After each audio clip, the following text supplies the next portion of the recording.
Dobrý deň. Moje meno je Jozef Rusňák, som programátor a administrátor krížovkárskeho slovníka online www.križovkarskyslovnik.sk. V tomto videu vám ukážem, ako efektívne v krížovkárskom slovníku vyhľadávať. Najprv ale v skratke poviem, ako a prečo vznikol krížovkársky slovník.sk. Pokiaľ sa aspoň občas venujete lúšteniu krížoviek ako ja, určite ste už narazili v krížovke na pre vás neznámy výraz. Tí aktívnejší z vás možno majú aj krížovkársky slovník v knižnej podobe. V tom sa ale dosť ťažko vyhľadáva. Presne s rovnakým problémom som sa stretol aj ja v roku 2005. Našiel som v krížovke neznámy výraz a snažil som sa ho nájsť v slovníkovej knihe. Bohužiaľ, vpisované výrazy boli v knihe radené len abecedne. Ja som potreboval vyhľadávať presne opačne, teda podľa legendy. Knižný slovník mi teda nepomohol. A tak padlo rozhodnutie. Naprogramoval som skript, z ktorého neskôr vznikol krížovkársky slovník SK, ako ho poznáte. Na začiatku bolo v slovníku iba 8000 výrazov. Avšak vďaka komunite krížovkárov sa databáza výrazov za pár rokov pekne rozrástla a dnes je v krížovkárskom slovníku viac ako 122 000 výrazov. Tieto výrazy pridáva viac ako 1400 zaregistrovaných užívateľov a tento počet každým dňom rastie. Poďme sa teda teraz spolu pozrieť na to podstatné, a to efektívne vyhľadávanie krížovkárskych výrazov v slovníku.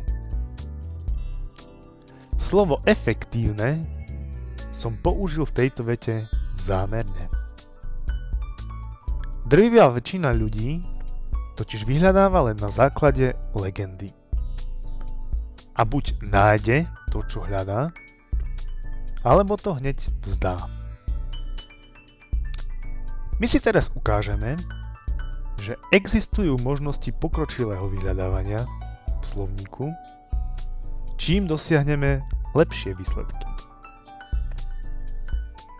Tento návod je mimochodom napísaný aj na úvodnej stránke www.križovkarskyslovnik.sk. Ako príklad legendy krížovke si dajme mužské meno. Vložme ho teda do políčka legenda a dajme vyhľadávať.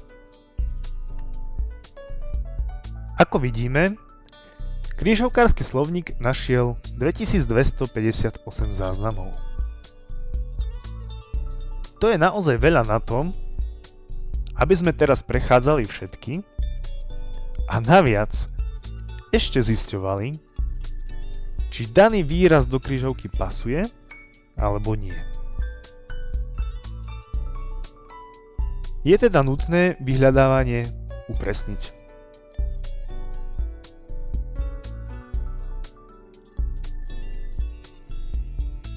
Nedávno bola doplnená funkcia počet písmen. Ak teda vieme, že vpisovaný výraz je na 4 písmená, vyberieme počet písmen 4. Ak si všimnete, do vpisovaného výrazu nám automaticky pribudli 4 podčiarníky. Podčiarnik je najdôležitejším zastupujúcim znakom, ktorý môžete vo vyhľadávaní použiť. Podčiarnik nahrádza práve jedno ľubovoľné písmeno, alebo ak chcete, práve jedno neznáme písmeno. Teda ak máme 4 neznáme písmená, potrebujeme 4 podčiarniky. Stlačíme opäť vyhľadať. Vidíme, že počet vyhľadávaných výrazov sa výrazne znížil, a to na 184.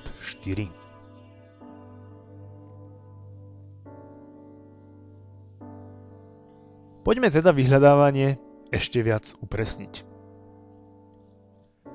Ak vieme, že do krížovky nám pasuje mužské meno, ktorého prvé písmeno je A a druhé D, zadáme do políčka pre vpisovaný výraz prvé písmeno A, druhé D a ďalšie dve neznáme písmena nahradíme počiarníkmi. Opäť dáme vyhľadať. Vidíme, že teraz už máme iba dva výrazy vyhovujúce nášmu kritériu. To mužské meno, ktoré mne pôvodne pasovalo do krížovky, bol Adam. Týmto postupným upresňovaním vyhľadávania som ho teda bez problémov našiel. Nemusíte samozrejme za každým pri vyhľadávaní použiť aj legendu.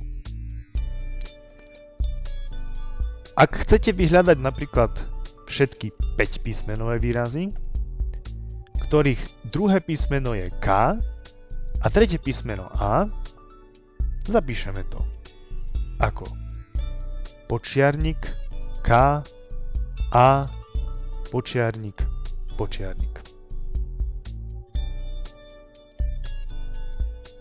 Ďalšou málo využívanou možnosťou je vyhľadávanie iba celých slov. Tejto funkcii príliš veľa ľudí nerozumie, preto si ju teraz názorne vysvetlíme. Predstavte si, že legendou v krížovke je slovo nit. Do legendy vo vyhľadávacom formulári teda zadáme nit. Tu sa dostávame k problému. Slovu nit v legende vyhovuje dokonca aj slovo community. Prečo? Obsahuje tie 3 písmenka N, I, T. Zaškrtneme teda voľbu len celé slova. A čo sa stalo?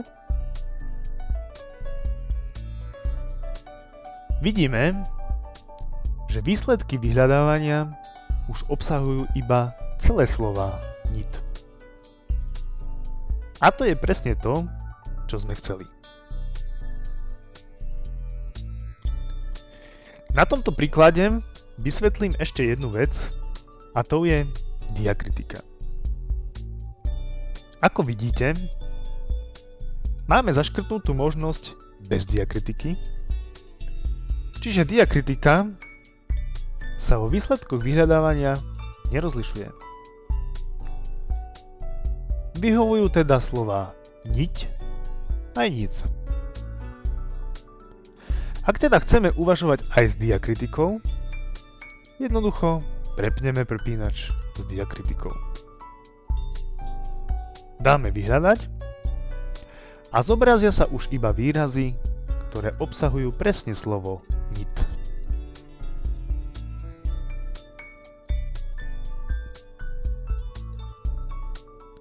To boli teda základné možnosti vyhľadávania v krížovkárskom slovníku. Na záver, pre úplnosť, ešte vysvetlím druhý zastupujúci znak, ktorý môžete využiť, a tým je percento. Pri percente je situácia iná a menej častá. Je to situácia, kedy neviem presný počet písmen. Znak percenta totiž nahrádza ľubovoľný počet neznámych písmen. Ak chceme napríklad všetky vpisované výrazy začínajúce písmenom B, do políčka vpisovaného výrazu zadáme B percento. Môžeme zadať aj viac písmen. Napríklad, ak chceme, aby prvé dve písmena boli BA, tak zadáme BA percento. Môžeme aj kombinovať počiarnik s percentom. BA počiarnik percento znamená, že hľadáme minimálne trojpísmenové výrazy začínajúce na BA. Ten počiarnik práve hovorí, že to musia byť minimálne 3 písmená. Prvé písmeno je B, druhé A, tretie je ľubovoľné písmeno a potom môžu a nemusia byť ďalšie písmená.